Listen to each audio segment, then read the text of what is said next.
رئيس بشار الأسد ونظامه. وأكد أردوغان في حوار مع الجزيرة سيبث لاحقا أنه ليس على اتصال بالأسد ولا يعتزم الاتصال به بعد الآن. تصف شعبك بالإرهابيين وتقول إنك تحارب إرهابيين مسلحين.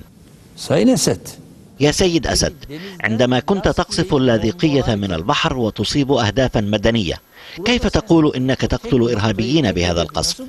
على القادة السياسيين أن يؤسسوا حكمهم على أساس العدل وليس على الظلم، فلا يمكن بناء الحكم على الدم، لأن الذين يبنون حكمهم على الدم سيذهبون بالدم.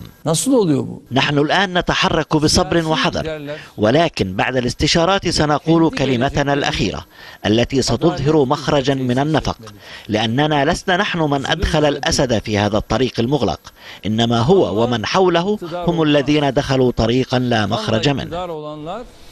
شهدت بيروت مظاهرات معارضة